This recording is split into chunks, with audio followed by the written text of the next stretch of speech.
Welcome to the Exceptional Educators Podcast by Friendalytics EDU, where innovation meets inclusion in education.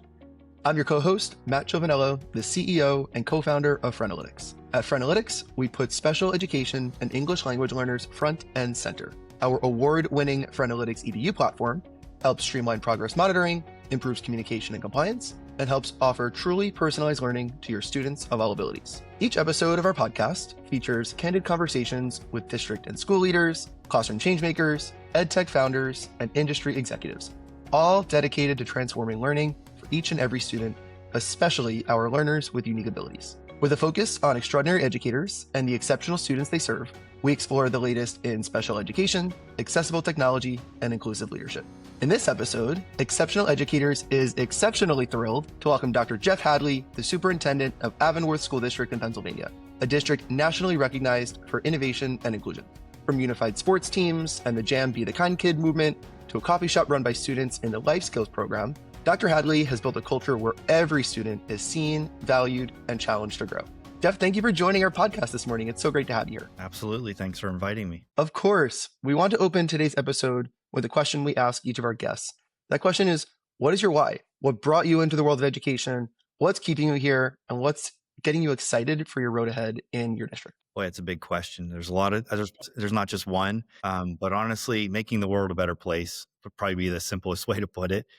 It's an honor to be in education and have the opportunity to work with amazing educators and amazing kids and families. And throughout my career, whether it's been a teacher, principal, central office administrator, and superintendent, it's just an honor to be able to contribute to the growth and well-being of kids, hopefully preparing them to go out and take on the world and be successful. It's an extremely important position to be in to shape the next generation of our leaders, our workers, and our community. And I'm just so grateful that you find humility in that position and that responsibility. We're really grateful to have you in that role. I think one of the biggest pieces that just personally running a company that promotes special education and inclusion got me so excited for us to talk today is your firm stance on inclusivity and inclusion practices within your district, not just in academics, but beyond. We listed a couple of the programs that Avonworth has been building over the past couple of years. One of them is that World of Work program. So tell us a little bit more about how that's benefiting students with learning disabilities and those who are struggling in traditional academic settings. How is it uplifting them? How is it giving them more opportunities than maybe they otherwise would have? Well, the World of Work program is probably one of my favorite initiatives that I've been a part of. I'll try to give you a little bit of backstory. Superintendent here, that we are in the League of Innovative Schools. So myself and colleagues in the Pittsburgh region, we've been fortunate enough to travel to different parts of the country and see different schools. And we were out at Cajon Valley in San Diego, and they started the World of Work program. So I want to give them a shout out and give them their due recognition for starting the program. We all saw it and we saw the value. And then we wanted to bring it back to Pittsburgh and create our own. So there's 4 superintendents, myself and 3 others, that collaborated with members of our teams to create what's called the Pittsburgh World of Work program. And it's one of the foundational pieces of it is the RIASEC Holland's Code. And all of our students, beginning in kindergarten, take the assessment to find out what their 3 dominant letters are of their code, of RIASEC being. That has been really the foundation of it, because the kids learn what their code is. And then we teach them that their code can change as they grow. It doesn't mean that just because they're artistic today and that's their strongest characteristic, that they're always going to be. We want them to understand that they're going to learn and grow. And that might morph over time. I'm familiar with RIASEC from some of the districts that we partner with out in Indiana, and it's so cool to hear that it's reaching you in Western Pennsylvania. R is realistic, those are our doers. I is investigative, those are our thinkers. A is artistic, those are our creators, as you pointed out. S is our helpers. E is enterprising, our persuaders who fall in the entrepreneurial realm. And C is conventional, or more organizers. So just for some background there, RIASEC is awesome. So please keep telling us about it. The kids learn what their 3 strongest are, and I'm going to give you a story to tell you why I love this part of it. When I was visiting a 4th grade classroom, one of our teachers that helped create the Pittsburgh World of Work program pulled me aside and wanted me to observe one of the students in the classroom. And she told me a little history about that student. That student in the past had been a little bit more quiet, didn't really interact with their peers as much. And the peers didn't really gravitate to that student. As they learned their RIASEC code and they started to partner for different projects, the classmates started to understand that that student was artistic. And they started to realize in certain projects, we need somebody artistic. So what she pointed out to me is how much that student was now interacting and how the other students in the class are gravitating to that student. And that student, as I observed, looked like every other student in the classroom, where in the past, the teacher said that student may have like hit off on the corner or not really interacted. So what I love about it is that at an early age, every student in the class, whether they're a special education student, a gifted student, every student in the class starts to learn that they have value in this world. They can contribute to this world. And then through the World of Work program, in addition to just RIASEC, our kids beginning in kindergarten all the way through 8th grade explore 7 different careers every school year. Not to say they're going to pick their career when they're in 3rd grade, but so that they start to understand, I have talents, I have gifts, and my gifts fit in this world in a career like this one or a career like that one, so that our kids at an early age start to see how they can contribute to the world and make their learning more relevant as well. They start to understand that, oh, I'm learning this in math, or I'm learning this in reading or social studies or science, and it's connected to, preparing me for potential careers in the future. So World of Work has by far been one of my favorite initiatives that we've been a part of. That is so awesome to hear. And I love that you're bringing up the League of Innovative Schools as well. For those listening to this that aren't familiar with Digital Promises Consortium, tell us a little bit more about what that looks like, Avonworth's involvement. It's an elite group of districts all around the country that have the most innovative programs to offer. You host other district leaders when you have your convenings. Just tell us a little bit more about what the League looks like for you from your vantage point and what you've seen through those other convenings. Sure. Avonworth joined the League of Innovative Schools in 2014. My predecessor, Dr. Tom Ralston, went through the process. It's really a superintendent-driven process. You have to be interviewed, and the superintendent has to be the one who gets you into the league. And I then followed once he left and I became the superintendent here. I did the same process so that Avonworth could remain in a League of Innovative Schools. When we joined the league, even my 8 years ago when I came to Avonworth, there were maybe about 50 to 75. There's around 150 school districts now across the country that are part of the league. And we're involved in a couple convenings a year. We've done some work on the Hill in DC, working with legislators there to share what's important to us as educators, changes we want to see happen, and hopefully they'll support them in the future. But we have convenings where we get a chance to travel to different parts of the country to visit each other's schools. Like you mentioned, Pittsburgh actually hosted last year in the spring, and we had a fabulous time hosting educators from across the country. We had about 400 to 500 folks that were here. And I will give a shout out to Pittsburgh. We have the most school districts in one concentrated area that are part of the league. Last spring, we had 13. Now, I think I heard there were about 4 or 5 more school districts that are coming into the League of Innovative Schools. So there's a lot of research that the league does that we get to be a part of and benefit from, but we also mostly benefit from visiting each other's schools, collaborating with each other, building relationships with each other, sharing practices, and helping our own individual districts grow and thrive. Well, that's awesome. So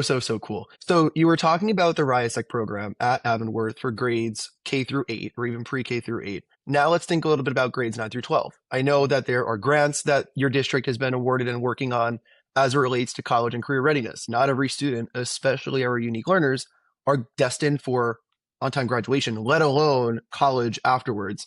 And so exposing them to career opportunities that don't require a degree or require an alternative program outside of college is growing increasingly important. Tell us a little bit about some of the work that's happening under that grant program and how you're increasing access, especially to our underrepresented students. Yeah, we are very fortunate.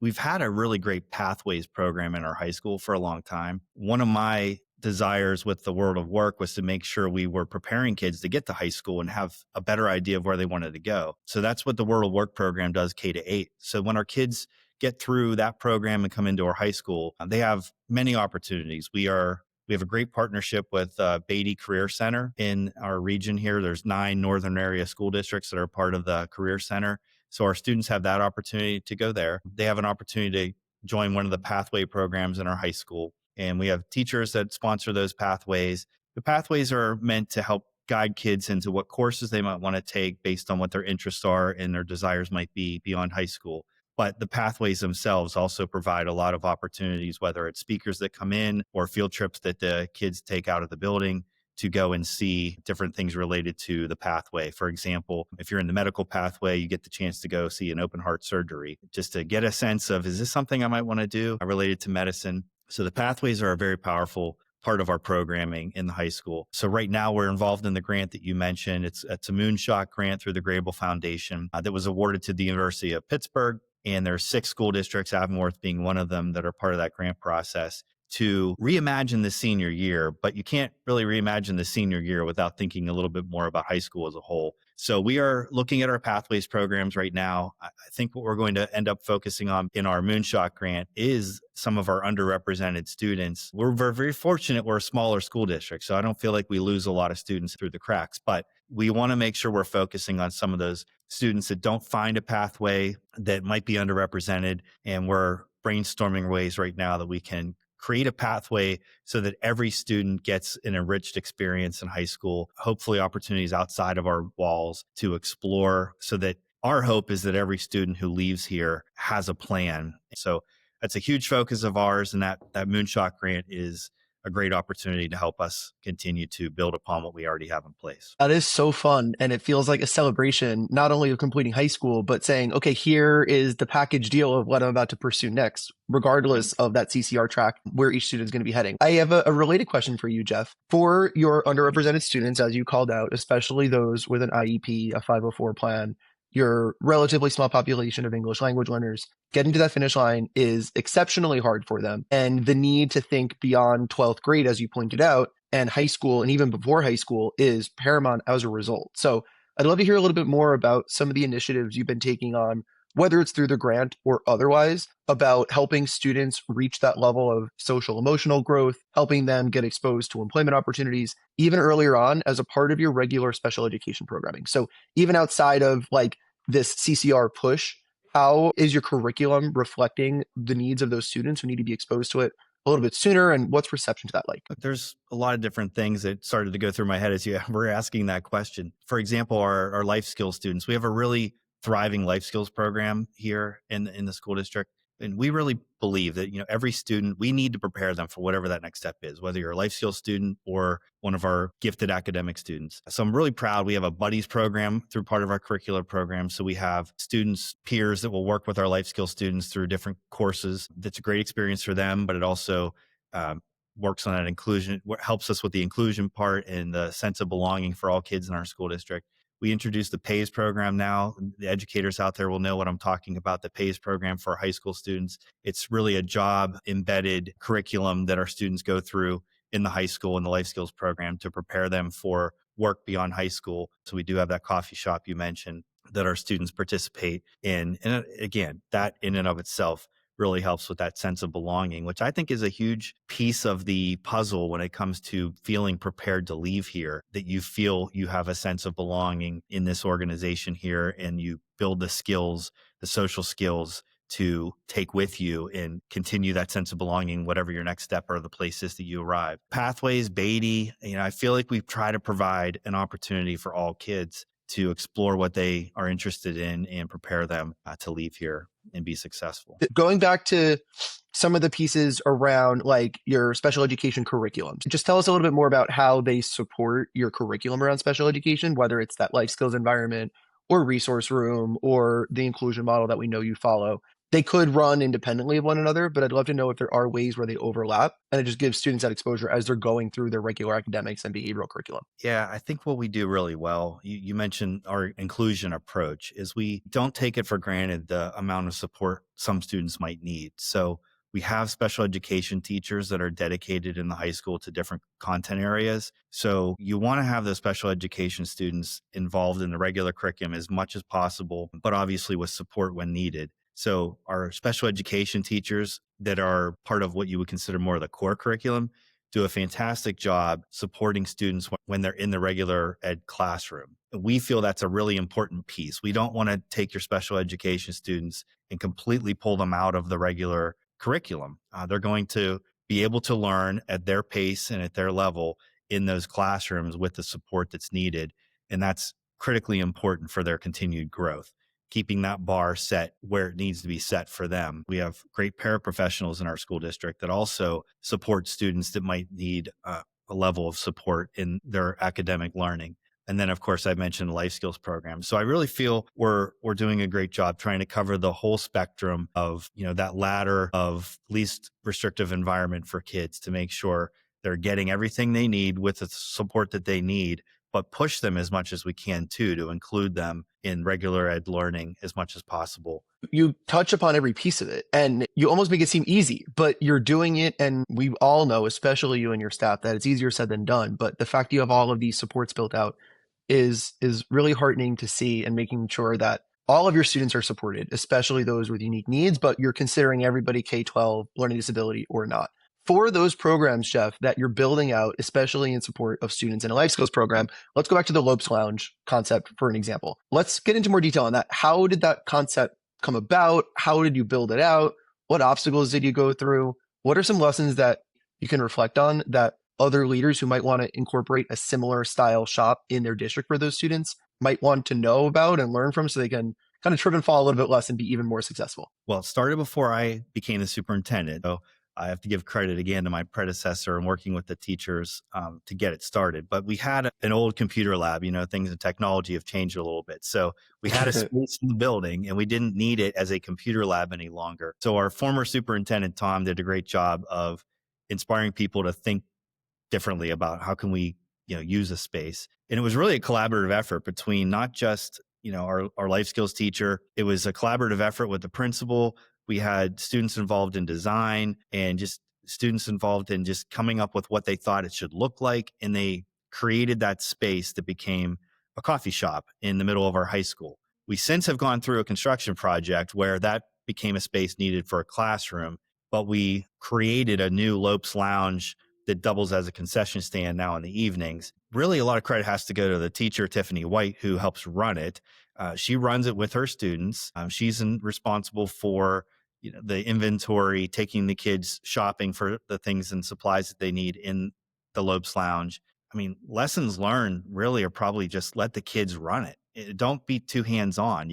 Just because they're our life skills students doesn't mean they can't take the lead. And that's one of the things I love about visiting the Lopes Lounge is you don't have a teacher overseeing too much or too much hands-on with the teacher. It's the kids. If they make a mistake, they make a mistake. That's okay. Probably that's the biggest lesson. It's just let the kids have ownership of it. It doesn't matter if it's the life skills Lopes Lounge too. Honestly, let kids have ownership over their learning and you'll see great things happen. That's a great reflective kind of exercise, especially when it started prior to you joining the administration, but wanting to keep it alive. And I mean, Jeff, you mentioned that you started at Avonworth over 10 years ago. So the fact that a student-led coffee shop existed in the 2010s, any part of it, especially the early part, speaks to Avonworth's commitment to diversity and inclusion of student populations in special ed far more than most districts do nowadays. So kudos for keeping it up. And it's awesome to see that that's been embedded for so long within your district. I want to switch gears a little bit and talk about, kind of on a related note, mindset beliefs, because Avonworth as a district clearly believes in supporting its students with diverse learning needs, not just academically and behaviorally, but through all of these other projects and initiatives that you've been describing throughout today's episode.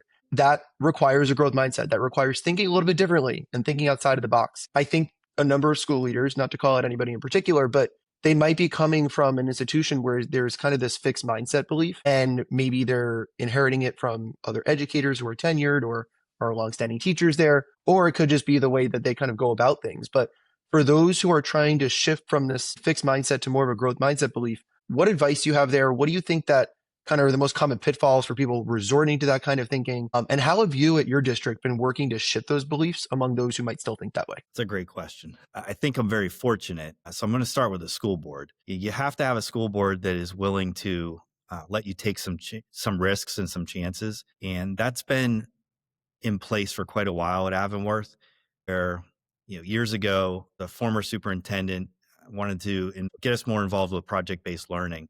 And they took on some initiatives that were challenging. You think about mindset shifts, you think about the parents as well. And they started to see school happening a little differently than what they've experienced in the past. So there were some difficult conversations that happened in the past about what learning can look like, should look like, and what skills and attributes we're trying to build in our students. And I think that shift took place over time. And I'm somewhat the beneficiary of coming into a situation where there was a better mindset, a growth mindset in place. But to keep that going, you have to keep moving forward and keep those conversations, keep those stories and narratives at top of mind for people. So we do a lot through our monthly newsletter to share those stories, our annual report to share those stories. But I think keeping those stories, keeping those things at top of mind for people and seeing the benefits of how students are growing and thriving in innovative practices that we put in place keeps the school board informed of the value and keeps everyone moving in that same direction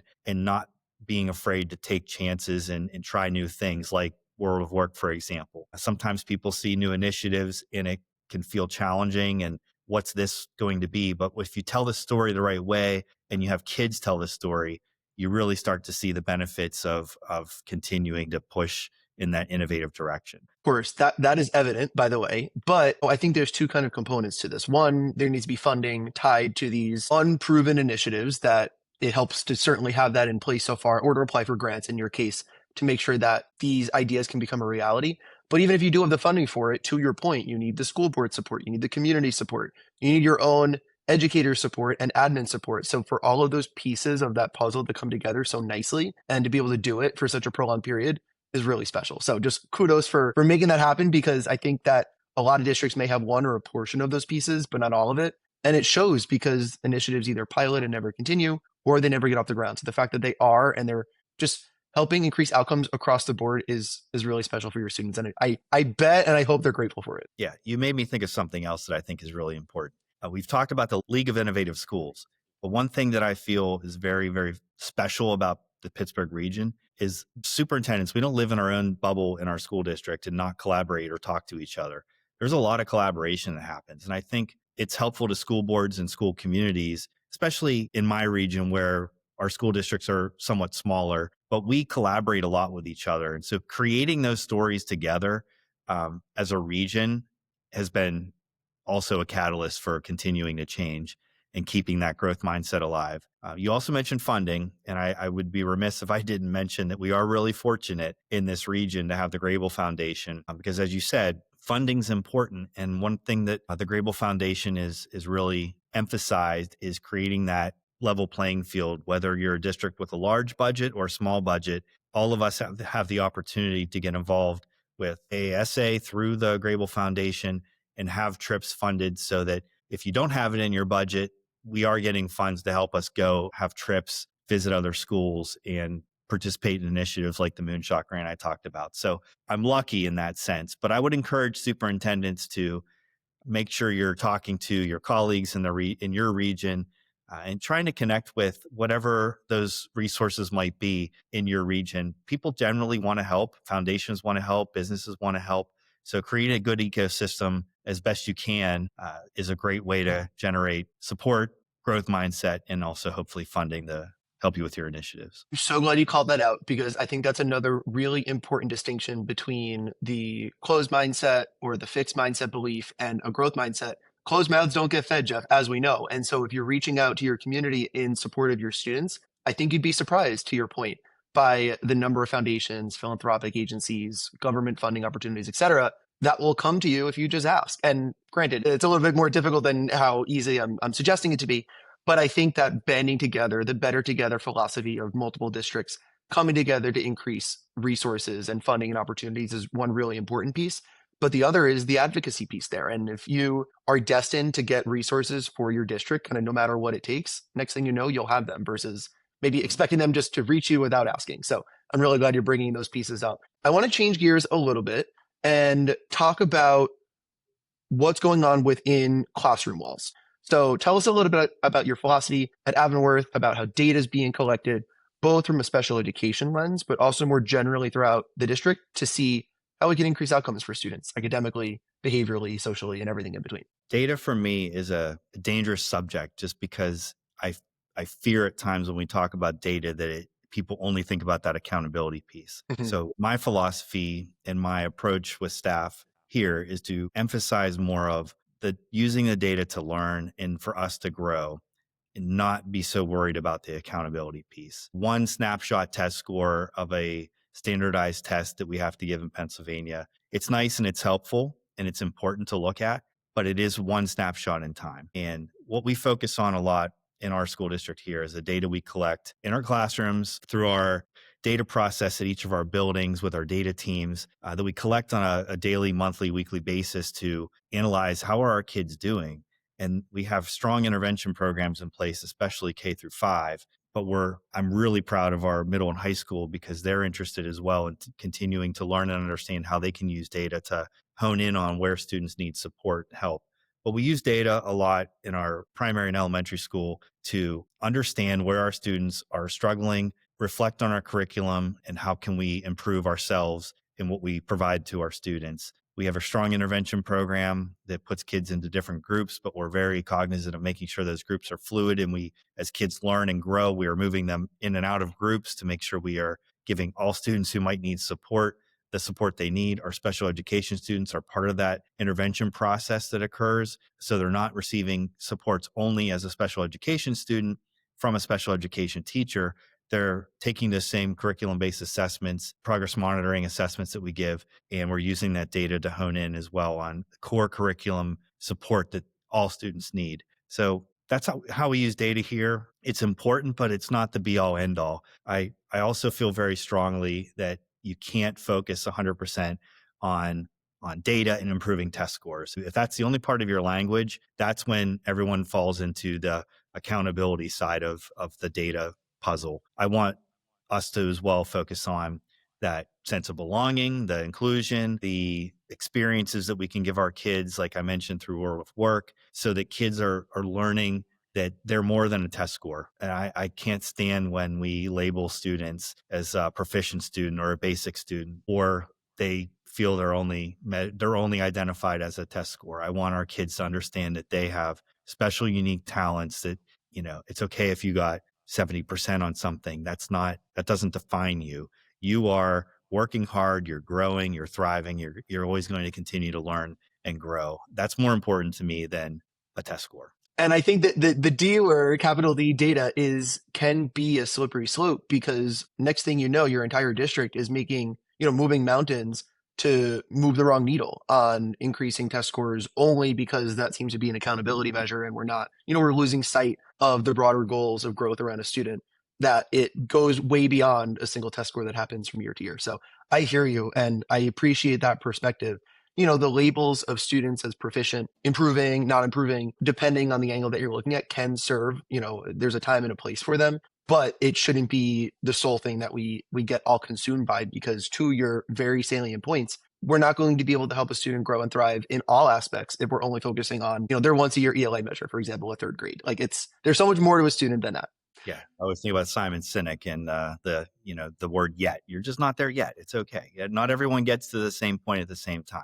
So we want that mindset for teachers and our students, that you're going to continue to learn and grow. That's the beauty, but also the challenge and the reward of education. Every student is on their own path and they're learning at a different pace. Does that make the job of a teacher easier? No, but it makes it all the more rewarding when each of our students get there. Yes. I love that. Jeff, I have one more topic for you that I know is a particular area of passion, and that is Avonworth's athletics. Today is a big cause for celebration. Last night, girls volleyball team made states for Pennsylvania. That is so exciting. Congratulations. Tell us the role that athletics plays in the district, and how inclusion within athletics is being supported district-wide K-3. I am very proud of our athletics. Since I came to Avonworth, there's been so many successes. The girls volleyball being one of them that you mentioned from last night. Those girls actually came into what's called the Western Pennsylvania playoffs as the 11 seed, and historically won as an 11 seed, won the Whitfield championship, and now continued to succeed, and they're going to the state championship. Our football team continues to do well. What is the ingredient to that? I think it's great families, great youth programs, great coaches that support our students and our student athletes, and really a sense of community. We just support our kids in whatever their endeavors are. We have an extremely successful music program as well. I don't want to leave them out. Our band is incredible. As far as the inclusion part, I mean, our students can be involved in any of these activities in any way that will suit them with whatever their skills are that they want to bring to that. So, we're just really proud of all the success we've continued to have, both athletics, our drama program. I can't leave them out. We have so many students that are part of the drama program, and that's probably a great one for the inclusion piece, because there are so many roles. You don't have to be on stage to be part of the drama program. You can be behind the scenes, working on lighting, working on sound. So our students, being a small school district, whether you're a special education student, high academic learner, you have a place, you have an opportunity to participate in extracurricular activities. I'm happy to see all of them be so successful. Is super, super special. And it's reminding me, Jeff, of some of the programming from the public high school I attended on Long Island. We had Best Buddies, we had Center Stage, which is really similar to the drama program for inclusion that you're describing.